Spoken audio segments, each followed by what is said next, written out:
मैं प्रोफेसर राकेश बिश्नोई आपके अपने YouTube चैनल पे फिर से एक बार साइंस के साथ जो अपना टॉपिक लेके आए हैं वह संतुलित भोजन और पोषक तत्व। तो चलो अपने स्टार्ट करते हैं। नेक्स्ट जो नया टॉपिक है वह संतुलित भोजन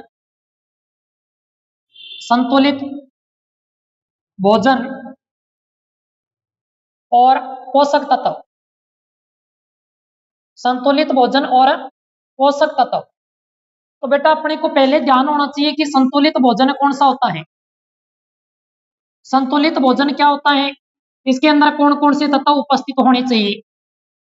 तो संतुलित भोजन बेटा वह होता है जिसके अंदर अपने सभी पोषक तत्व आवश्यकता अनुसार, किसकी आवश्यकता अनुसार, शरीर की आवश्यकता के अनुसार सभी पोषक तत्व आवश्यक रूप से सम्मिलित हो, वह भोजन क्या कहलाता है, संतुलित भोजन कहलाता है।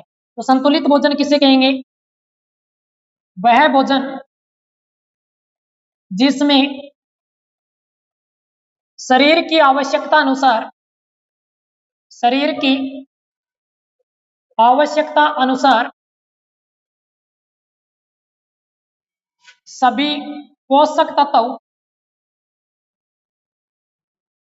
पोषक तत्व सम्मिलित हो उसे अपने क्या बोल देंगे, संतुलित भोजन बोल देंगे। क्या बोल देंगे, संतुलित भोजन कहेंगे। अब देखो अपनी बात की किसके, पोषक तत्वों की। तो बेटा प्रमुख जो पोषक तत्व है वह कौन कौन से हैं, जैसे कि विटामिन हो गए। विटामिन के अंदर अगर अपनी बात करें A, B, vitamin C, vitamin D, vitamin E और विटामिन के। इसके बाद अगर अपनी बात करें तो बेटा प्रोटीन भी एक आवश्यक पोषक तत्व है। नेक्स्ट जो पोषक तत्व है वह कौन सा है, कार्बोहाइड्रेट हो गया। कार्बोहाइड्रेट्स जो शरीर में ऊर्जा की पूर्ति करते हैं। इसके अलावा अगर अपनी बात करें तो खनिज लवण हो गया, खनिज लवण हो गए। इसके अलावा अगर अपनी बात करें तो वसा हो गई। वसा के अलावा अगर अपनी बात करें तो आहारी रेशे हो गए और जल हो गया। ये सभी क्या है, संतुलित भोजन में सम्मिलित होने वाले पोषक तत्व हैं। तो बेटा संतुलित भोजन किसे कहेंगे, जिसमें शरीर की आवश्यकता के अनुसार सभी पोषक तत्व सम्मिलित होते हैं, वह भोजन क्या कहलाता है, संतुलित भोजन कहलाता है। अब मान लो कि इन पोषक तत्वों में से अपने भोजन में मान लो विटामिन की कमी रहेगी, तो विटामिन की कमी के कारण अपने अनेक प्रकार के रोग उत्पन्न हो सकते हैं। प्रोटीन की कमी रह जाती है तो प्रोटीन के कारण भी अपने शरीर के अंदर अनेक प्रकार के रोग उत्पन्न हो सकते हैं। तो मतलब अगर इनमें से किसी भी अगर एक पोषक तत्व की कमी आ गई तो उसकी वजह से अपने किसके शिकार हो सकते हैं, कुपोषण के शिकार हो सकते हैं। किसके शिकार हो सकते हैं, कुपोषण के शिकार हो सकते हैं। समझा गई बात यहां तक। तो अब अपने आगे बात करते हैं पोषण के बारे में। तो पोषण क्या होता है, पोषण का अर्थ हो गया शरीर की आवश्यकताओं की पूर्ति करना। शरीर की आवश्यकताओं की पूर्ति करना क्या कहलाता है, पोषण कहलाता है। शरीर की आवश्यकताओं की पूर्ति करना क्या कहलाता है बेटा, पोषण कहलाता है। और संतुलित भोजन किसे कहते हैं, जिसमें शरीर की आवश्यकता के अनुसार सभी पोषक तत्व क्या होते हैं, सम्मिलित होते हैं। जैसे विटामिन हो गया, प्रोटीन हो गए, कार्बोहाइड्रेट्स हैं, खनिज लवण है, वसा है, आहारी रेशे हैं, जल है। समझा गई बात यहां तक। समझ आ गया तो नोट कर लीजिए या स्क्रीनशॉट ले लीजिए। इसके बाद अपने आगे बात करते हैं, एक एक पोषक तत्व को पूरी डिटेल के साथ अपने चर्चा करेंगे। कर लिया क्या नोट। अब देखिए अपने सबसे पहले अपनी बात करते हैं किसके बारे में। पहला जो पोषक तत्व लेते हैं वह कार्बोहाइड्रेट। कौन सा है, कार्बोहाइड्रेट। देखिए बेटा कार्बोहाइड्रेट पहला जो पोषक तत्व है वह कौन सा है, कार्बोहाइड्रेट्स। कार्बोहाइड्रेट्स की अगर अपनी बात करें तो कार्बोहाइड्रेट्स की बात करने से पहले अपनी थोड़ी सी बात कर लेते हैं किसके बारे में, पोषण के प्रकारों के बारे में। तो पोषण कितने प्रकार का होता है बेटा, पोषण को अपने कितने भागों में विभाजित किया गया है, दो भागों में विभाजित किया गया है। एक कहलाता है जैविक पोषण। कौन सा पोषण, जैविक पोषण। और दूसरा जो पोषण होता है वह होता है अजैविक पोषण। दूसरा कौन सा होता है, अजैविक पोषण। समझ आ गई होगी बात। पोषण को कितने भागों में डिवाइड किया? दो भागों में, जैविक पोषण और अजैविक पोषण। अब देखो जैविक पोषण के कौन कौन से भाग हैं। जैविक पोषण में आ जाते हैं, एक तो आ गया स्वपोषी पोषण। जैविक पोषण का पहला भाग कौन सा है? स्वपोषी पोषण। स्वपोषी पोषण का मतलब हो गया कि जिसमें कोई भी जीव समय के भोजन के लिए समय पर ही निर्भर रहेगा, उसे अपने क्या बोलेंगे? स्वपोषी पोषण। इसके बाद अगर अपनी बात करें नंबर 2 पे, तो वह आता है 2 नंबर पे आ जाएगा परजीवी पोषण। कौन सा आ जाएगा? परजीवी पोषण। परजीवी पोषण किसे कहेंगे? वह पोषण जिसमें जीव अपने पोषण के लिए दूसरे जीव पर निर्भर रहेगा, वह पोषण क्या कहलाएगा? परजीवी पोषण। तीसरा होगा मर्तोपजीवी पोषण। मर्तोपजीवी पोषण। मर्तोपजीवी पोषण किसे कहते हैं? जिसमें जीव अपने पोषण के लिए मर्त जीवों पर डिपेंड रहता है, वह क्या कहलाएगा? मर्तोपजीवी पोषण कहलाएगा। बेटा आपने देखा कि जैविक पोषण कितने प्रकार का होता है? 3 प्रकार का। स्वपोषी पोषण, परजीवी पोषण, मर्तोपजीवी पोषण। स्वपोषी पोषण किसे कहेंगे? वह पोषण जिसमें कोई जीव अपने पोषण के लिए समय पर निर्भर रहता है, स्वपोषी पोषण कहलाता है। परजीवी का अर्थ हो गया दूसरे पर डिपेंड रहना, तो वह पोषण जिसमें कोई जीव अपने पोषण के लिए अन्य दूसरे जीव पर डिपेंड रहता है। मर्तोपजीवी पोषण वह पोषण जिसमें कोई जीव अपने पोषण के लिए मर्त जीवों पर डिपेंड रहता है। अब अपने पोषण के दूसरे प्रकार की बात करते हैं, तो दूसरा प्रकार कौन सा है? अजैविक पोषण। तो अजैविक पोषण को भी अपने कितने भागों में बांटा गया है?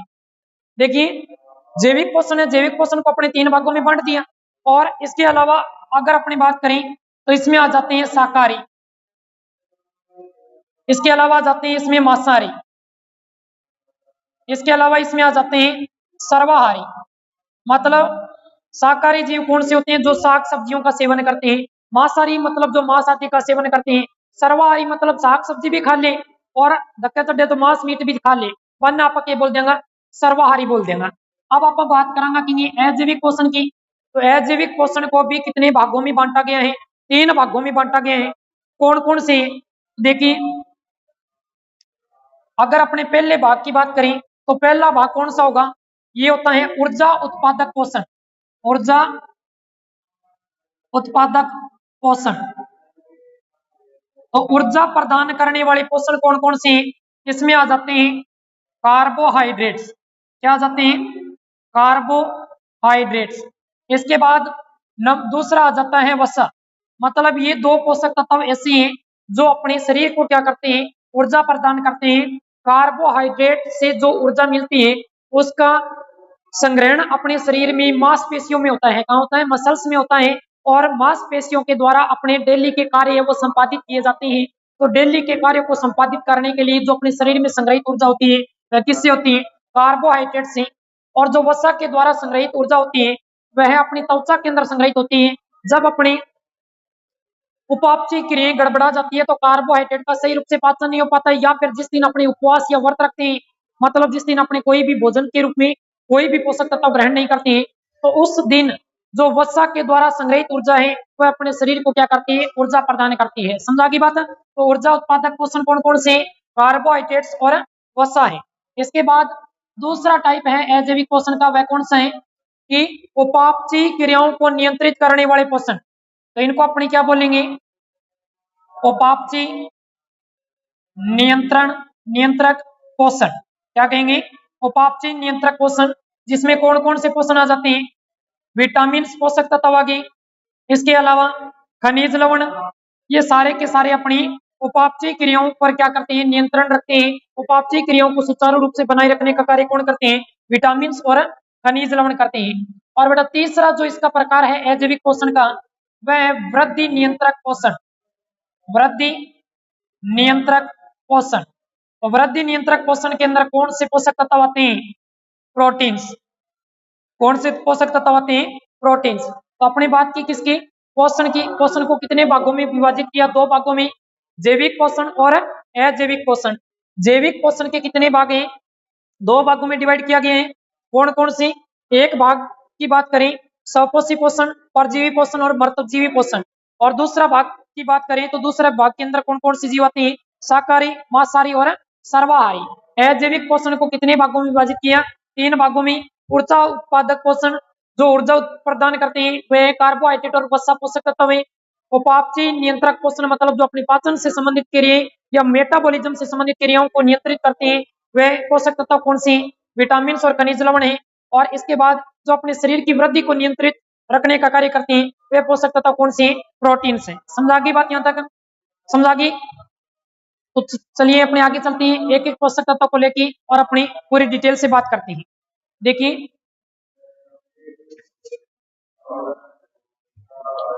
पहला जो पोषक तत्व है वह कौन सा लेते हैं? कार्बोहाइड्रेट्स। कौन सा पोषक तत्व लेंगे? कार्बोहाइड्रेट्स। तो पहला जो पोषक तत्व है वह कौन सा है? कार्बोहाइड्रेट्स। कार्बोहाइड्रेट्स। तो कार्बोहाइड्रेट्स के प्रमुख स्रोत कौन कौन से हैं? पहले तो अपनी बात कर लेते हैं इसके प्रमुख स्रोतों की। तो प्रमुख स्रोतों के अंदर अगर अपनी बात करें तो मक्का हो गया, आलू हो गया, चावल हो गया, अनाज हो गया, अनाज हो गया। इसके अलावा जैसे गन्ना हो गया, चुकंदर है, ये सारे के सारे इसके क्या माने जाते हैं? प्रमुख स्रोत माने जाते हैं। और सबसे ज्यादा कार्बोहाइड्रेट किसमें पाया जाता है? आलू में पाया जाता है। तो कार्बोहाइड्रेट का सबसे उत्तम स्रोत कौन सा है? आलू है। देखिए कार्बोहाइड्रेट के प्रमुख स्रोत पूछे जाए तो कौन से होंगे? मक्का, आलू, चावल, अनाज, गन्ना या चुकंदर हो जाएगा। इसके अलावा जैसे कि अगर अपनी बात करें जो भूमिगत सब्जियां होती हैं मतलब जो जड़ा में लगने वाली सब्जियां भी कार्बोहाइड्रेट की प्रमुख स्रोत होती है। तो मतलब अपने क्या लिख सकते हैं? भूमिगत सब्जियां भी कार्बोहाइड्रेट का क्या होती है? प्रमुख स्रोत मानी जाती है। समझा की बात?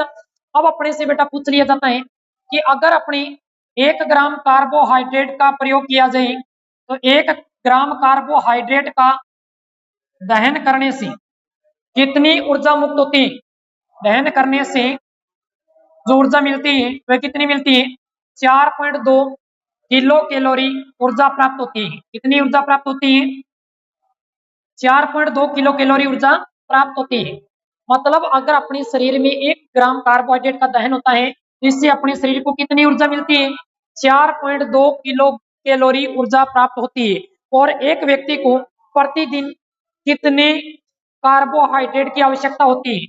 तो दैनिक आवश्यकता कितनी होती है कार्बोहाइड्रेट की? 450 ग्राम। दैनिक आवश्यकता कितनी रहती है? 450 ग्राम प्रतिदिन प्रति व्यक्ति को कार्बोहाइड्रेट की आवश्यकता रहती है। समझा की बात? यहाँ तक देखिए कार्बोहाइड्रेट्स के प्रमुख स्रोत पूछे जाए तो क्या होगा? मक्का, आलू, चावल, अनाज, गन्ना, चुकंदर और भूमिगत सब्जियां जैसे सलजम हो गया, शकरकंद हो गया, ये भूमिगत सब्जियां होती है। ये भी क्या होती है? कार्बोहाइड्रेट का स्रोत होती है। इसके अलावा अगर अपनी 1 ग्राम कार्बोहाइड्रेट का शरीर में दहन होता है तो उससे कितनी ऊर्जा मुक्त होती है?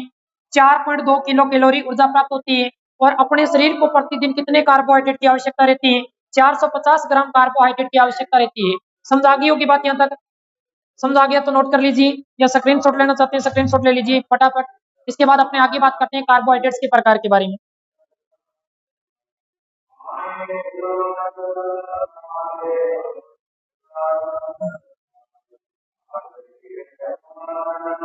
कर लिया नोट?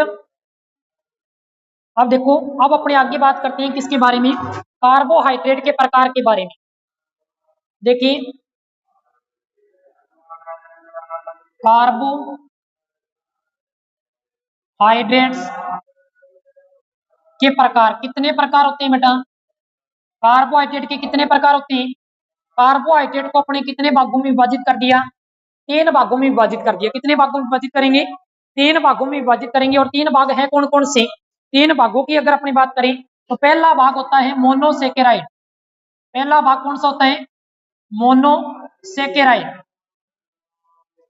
दूसरा कार्बोहाइड्रेट का प्रकार है वह डाइसेकेराइड। डाइसेकेराइड।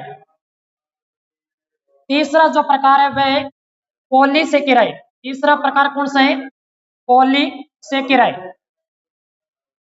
समझा की बात? कार्बोहाइड्रेट कितने प्रकार के होते हैं? 3 प्रकार के। पहला मोनोसेकेराइड, दूसरा डाइसेकेराइड और तीसरा पॉलीसेकेराइड। समझा की बात? यहाँ तक अब देखिए मोनोसेकेराइड है। मोनोसेकेराइड कितने प्रकार के होते हैं? तीन प्रकार के होते हैं, कौन कौन से? ग्लूकोज, फ्रक्टोज और ग्लूकोज। कौन कौन से प्रकार होते हैं? पहला प्रकार कौन सा है? ग्लूकोज है। कौन सा है? ग्लूकोज। तो ग्लूकोज की अगर अपनी बात करें, ये किसका प्रकार है? मोनोसेकेराइड का है। किसका है? मोनोसेकेराइड का पहला प्रकार कौन सा है? ग्लूकोज। जिसे अपने क्या माना जाता है? कार्बोहाइड्रेट की इकाई कहा जाता है। क्या कहते हैं? कार्बोहाइड्रेट की इकाई। कार्बोहाइड्रेट की इकाई किसे कहा जाता है? ग्लूकोज को कहा जाता है। इसके अलावा इसे कहा जाता है कोशिकीय ईंधन। कोशिकीय ईंधन किसे कहा जाता है? ग्लूकोज को कहा जाता है, क्योंकि ग्लूकोज ही अपने शरीर में प्रत्येक कोशिका को ऊर्जा प्रदान करने का कार्य करता है। इसी कारण इसे अपने क्या कहा जाता है? कोशिकीय ईंधन कहा जाता है। और ग्लूकोज किस में पाया जाता है? अंगूर की शर्करा में। अंगूर की शर्करा में पाया जाता है। अब देखो भी आप मेडिकल पर जावा, शरीर के अंदर पानी आदि की मात्रा में कमी आ जाए तो आप मेडिकल पर जावा, तो मेडिकल पर अपन कहते हुए ग्लूकोज डी दे दे। ग्लूकोज डी का सेवन करने से शरीर में पानी की मात्रा की क्या हो जाती है? पूर्ति हो जाती है। और बिना अपनी भाषा में क्या बोल दिया? अंगूरिया की खांड बोल दिया। क्या बोल दिया? अंगूरिया की खंड बोल दिया। जिसके आप क्या बोलेंगे? अंगूर की शर्करा। तो अंगूर की शर्करा के अंदर कौन सा मोनोसेकेराइड पाया जाता है? ग्लूकोज पाया जाता है। तो अपनी बात की मोनोसेकेराइड के पहले प्रकार ग्लूकोज की, जो क्या होती है? कार्बोहाइड्रेट की इकाई होती है।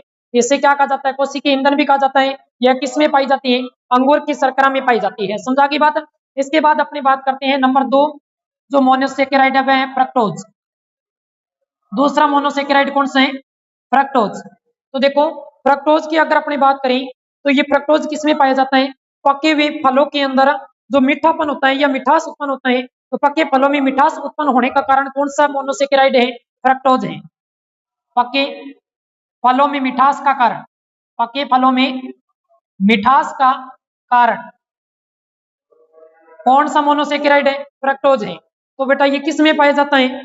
ये पाया जाता है किसमें? शहद में पाया जाता है। इसके अलावा ये पाया जाता है चॉकलेट में।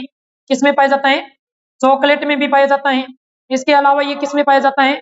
ये जो जितनी भी कफ सिरप वगैरह आती है या जो पीने वाली दवाइयां आती है जिनको अपने सिरप बोलते हैं, तो सिरप के अंदर भी ये उपस्थित होता है। समझा की बात? इससे क्या कहा जाता है?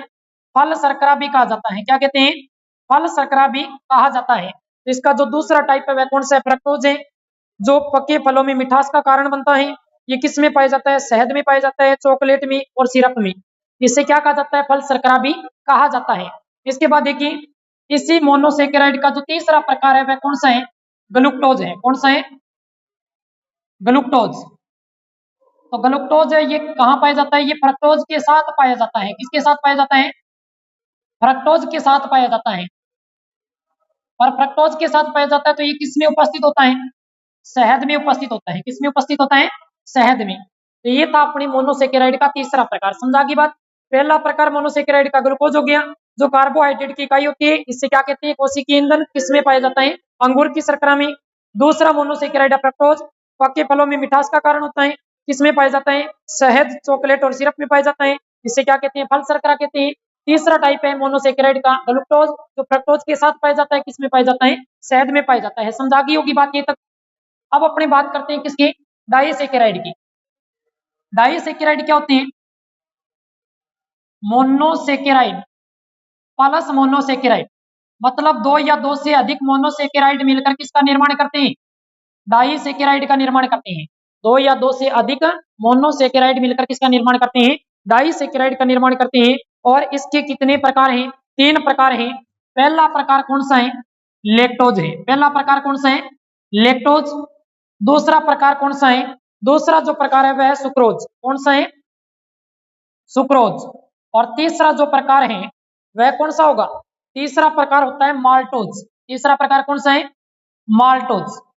देखिए डाइसेकेराइड के कितने प्रकार होते हैं? 2 प्रकार होते हैं, लैक्टोज, सुक्रोज और माल्टोज। यहां तक आ गया होगा समझ में? अब अपने देखिए पहले टाइप की बात करते हैं डाइसेकेराइड का, जो कौन सा है?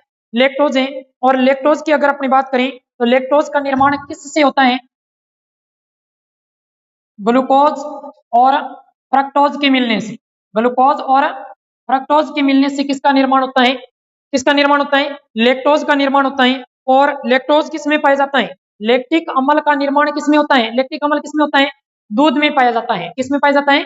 दूध में पाया जाता है, तो बेटा लैक्टोज भी कहाँ स्थित होगा, दूध में होगा। दूध में मीठेपन का कारण कौन होता है, लैक्टोज होता है। कौन होता है, लैक्टोज होता है। समझा की बात। अब अगर अपनी बात करें दूसरे टाइप की, दूसरा टाइप कौन सा है, सुक्रोज है।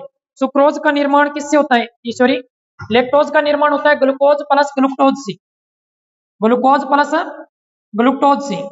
इसके बाद दूसरा जो प्रकार है वह कौन सा है, सुक्रोज। इसका निर्माण होता है ग्लूकोज प्लस फ्रक्टोज से, ग्लूकोज प्लस फ्रक्टोज से किसका निर्माण होता है, दूसरा जो प्रकार है सुक्रोज, इसका निर्माण किससे होता है, ग्लूकोज और फ्रक्टोज से होता है। और ये किस में पाया जाता है, गन्ने और चुकंदर में पाया जाता है। ये किस में पाया जाता है, गन्ने व चुकंदर में पाया जाता है, जिनका प्रयोग चीनी बनाने के लिए किया जाता है। इसे क्या कहते हैं, इसे कहा जाता है इक्षु शर्करा भी कहा जाता है। क्या कहते हैं, इक्षु शर्करा भी कहा जाता है। इक्षु शर्करा किसे कहते हैं, सुक्रोज को कहते हैं। और ये इस फ्रक्टोज की तुलना में, फ्रक्टोज की तुलना में कितना गुना मीठा होता है, 250 गुना मीठा होता है। कितना गुना मीठा होता है, 250 गुना मीठा होता है। दूसरा प्रकार अपनी बात की डाइसैकेराइड का कौन सा है, सुक्रोज, जिसका निर्माण किससे होता है, ग्लूकोज और फ्रक्टोज के मिलने से होता है। ये किस में पाया जाता है, गन्ने और चुकंदर में पाया जाता है। इसे क्या कहते हैं, इक्षु शर्करा कहते हैं। ये फ्रक्टोज से कितना गुना मीठा होता है, फ्रक्टोज से कितना गुना मीठा होता है, 250 गुना मीठा होता है। इसके बाद अपनी बात करते हैं नंबर 3, जो कौन सा है, माल्टोज। माल्टोज का निर्माण किससे किससे होता है, ग्लूकोज के साथ ग्लूकोज मोनोसेकेराइड मिलेगा तो किसका निर्माण होगा, माल्टोज का निर्माण होगा। तो माल्टोज का निर्माण किससे होगा, ग्लूकोज और ग्लूकोज के मिलने से किसका निर्माण होता है, माल्टोज का निर्माण होता है। इसे क्या कहते हैं, माल्ट शर्करा कहते हैं। क्या कहते हैं, माल्ट शर्करा कहते हैं। और माल्ट शर्करा मतलब माल्टा, माल्टा की अवय एक दारू अवय, ठीक है। तो इनको प्रयोग कैटेगरी जगह, शराब बनाने में इसका प्रयोग किया जाता है। कहाँ किया जाता है, शराब बनाने में इसका प्रयोग किया जाता है। तो अब अपनी बात की किसकी, कार्बोहाइड्रेट की, दूसरे प्रकार की डाइसैकेराइड की। और डाइसैकेराइड का निर्माण किससे होता है, जब 2 या 2 से अधिक मोनोसेकेराइड मिलते हैं तो किसका निर्माण होता है, डाइसैकेराइड का। डाइसैकेराइड का पहला प्रकार लैक्टोज है, जिसका निर्माण ग्लूकोज और ग्लूकोज के मिलने से होता है। और ये दूध में पाया जाता है। दूध में मीठेपन का कारण कौन सा डाइसैकेराइड है, लैक्टोज है। डाइसैकेराइड का दूसरा प्रकार सुक्रोज, जिसका निर्माण किससे होता है, ग्लूकोज और फ्रक्टोज के मिलने से होता है। ये किस में पाया जाता है, गन्ने और चुकंदर में पाया जाता है। इसे इक्षु शर्करा भी कहते हैं। और ये फ्रक्टोज से कितना गुना मीठा होता है, 250 गुना मीठा होता है। तीसरा इसका डाइसैकेराइड का प्रकार कौन सा है, माल्टोज है, जिसका निर्माण ग्लूकोज और ग्लूकोज के मिलने से होता है। इसे क्या कहते हैं, माल्ट शर्करा कहते हैं। इसका प्रयोग कहाँ किया जाता है, शराब बनाने में किया जाता है। इसके बाद है जी पॉलीसेकेराइड। पॉलीसेकेराइड की अगर अपनी बात करें तो पॉलीसेकेराइड भी 3 प्रकार का होता है। कितने प्रकार का होता है, 3 प्रकार का होता है, सेल्यूलोज, स्टार्च और ग्लाइकोजन। पहला प्रकार कौन सा है, सेल्यूलोज। पहला प्रकार कौन सा है, सेल्यूलोज। दूसरा प्रकार इसका कौन सा है, स्टार्च। और तीसरा है ग्लाइकोजन। तीसरा कौन सा है, ग्लाइकोजन। तो पॉलीसेकेराइड है, इसके भी कितने प्रकार होते हैं, 3 प्रकार होते हैं। कौन कौन से होते हैं, सेल्यूलोज, दूसरा स्टार्च और तीसरा कौन सा होता है, ग्लाइकोजन। अब देखो सेल्यूलोज की बात करें तो ये कहां पाया जाता है, शैवाल भित्ति में पाया जाता है। किसमें पाया जाता है, शैवाल भित्ति में पाया जाता है। इसके अलावा ये क्या होता है, एक सेल्यूलोज है, ये सूती कपड़े का घटक माना जाता है। क्या माना जाता है, सूती कपड़े का घटक माना जाता है। तो इसे कहा जाता है सूती कपड़े का घटक। क्या कहते हैं, सूती कपड़े का घटक भी इसे कहा जाता है। इसके बाद दूसरा प्रकार कौन सा है, दूसरा प्रकार है पॉलीसेकेराइड का, जो है स्टार्च। स्टार्च है, स्टार्च का निर्माण कहाँ होता है, पत्तियों में होता है, पौधे की पत्तियों में। ये क्या किसका निर्माण करते हैं, भोजन का निर्माण होता है। भोजन के निर्माण से किसका निर्माण होता है, स्टार्च का निर्माण होता है, जो पौधे को क्या करता है, ऊर्जा प्रदान करता है। और देखिए स्टार्च का निर्माण कहाँ होता है, पौधे की पत्तियों में। कहाँ होता है, पौधे की पत्तियों में होता है, पौधे की पत्तियों में। और मानव के मुंह में इसका पाचन किस एंजाइम के द्वारा होता है, स्टार्च का पाचन करने वाला एंजाइम कौन सा है, टाइलिन एंजाइम है। कौन सा है, टाइलिन एंजाइम। तो स्टार्च का निर्माण कहाँ होता है, पौधे की पत्तियों में होता है, जो पौधे को क्या करता है, ग्लूकोज के रूप में या स्टार्च के रूप में या कार्बोहाइड्रेट के रूप में कन्वर्ट पौधे को ऊर्जा प्रदान करता है। इसका मुंह में पाचन होता है, किस एंजाइम के द्वारा होता है? टाइलिन एंजाइम के द्वारा होता है। और ग्लाइकोजन की अगर अपनी बात करें तो ग्लाइकोजन का संग्रहण कहाँ होता है? लीवर में। कहाँ होता है? लीवर में। तो ग्लाइकोजन का संग्रहण कहाँ होगा? लीवर या यकृत में संचित रहता है। और जब भी अपने शरीर को आवश्यकता पड़ती है तो आवश्यकता पड़ने पर शरीर को क्या करता है? शरीर को ऊर्जा प्रदान करता है। शरीर को ऊर्जा प्रदान करता है। कौन सा पॉलीसेकेराइड करता है? ग्लाइकोजन। जब भी अपने शरीर को आवश्यकता पड़ती है तो आवश्यकता अनुसार ये ग्लूकोज में कन्वर्ट होकर अपने शरीर को क्या करता है? ऊर्जा प्रदान करता है। तो पॉलीसेकेराइड को कितने भागों में विभाजित किया? 3 भागों में, सेल्यूलोज, स्टार्च और ग्लाइकोजन। सेल्यूलोज किसमें पाया जाता है? पौधे और शैवाल भित्तियों में पाया जाता है। सूती कपड़े का क्या होता है? घटक होता है। स्टार्च का निर्माण कहाँ होता है? पौधे की पत्तियों में होता है। और इसका मुंह में पाचन किस एंजाइम के द्वारा होता है? टाइलिन एंजाइम के द्वारा। तीसरा प्रकार ग्लाइकोजन, जिसका संग्रहण यकृत या लीवर में होता है। और शरीर को जब भी आवश्यकता पड़ती है, आवश्यकता पड़ने पर यह ग्लूकोज के रूप में कन्वर्ट होकर अपने शरीर को क्या करता है? ऊर्जा प्रदान करता है। समझ आ गई होगी बात। कार्बोहाइड्रेट जिसके कितने प्रकार हैं? 3, मोनोसेकेराइड, डाइसेकेराइड और पॉलीसेकेराइड। मोनोसेकेराइड को कितने भागों में विभाजित किया? ग्लूकोज, फ्रक्टोज और ग्लूकोज के रूप में। ग्लूकोज कार्बोहाइड्रेट की इकाई, इसे क्या कहते हैं? कोशिकीय ईंधन। ये किसमें पाया जाता है? अंगूर की शर्करा में। फ्रक्टोज, पके फलों में मिठास का कारण कौन होता है? फ्रक्टोज। ये किसमें पाया जाता है? शहद, चॉकलेट और सिरप में पाया जाता है। इसे क्या कहते हैं? फल शर्करा भी कहते हैं। तीसरा मोनोसेकेराइड है ग्लूकोज, जो फ्रक्टोज के साथ पाया जाता है। किसमें पाया जाता है? शहद में। इसके बाद अपनी कार्बोहाइड्रेट का दूसरा प्रकार डाइसेकेराइड, जो मोनोसेकेराइड के मिलने से बनता है। इसका पहला टाइप लैक्टोज, जो ग्लूकोज और ग्लूकोज के मिलने से निर्मित होता है और दूध में मीठेपन का कारण होता है। सुक्रोज दूसरा भाग हो गया इसका, जो ग्लूकोज और फ्रक्टोज के मिलने से बनता है। गन्ने और चुकंदर में पाया जाता है। इसे इक्सु शर्करा भी कहते हैं। और ये फ्रक्टोज से 250 गुना क्या होता है? मीठा होता है। इसके बाद है डाइसेकेराइड का तीसरा प्रकार माल्टोज, जिसका निर्माण ग्लूकोज और ग्लूकोज के मिलने से होता है। इसे माल्ट शर्करा भी कहते हैं। इसका निर्माण, इसका प्रयोग कहाँ किया जाता है? शराब बनाने में किया जाता है। इसके बाद अपनी बात करें, तीसरा टाइप है कार्बोहाइड्रेट का पॉलीसेकेराइड, जिसका पहला प्रकार सेल्यूलोज।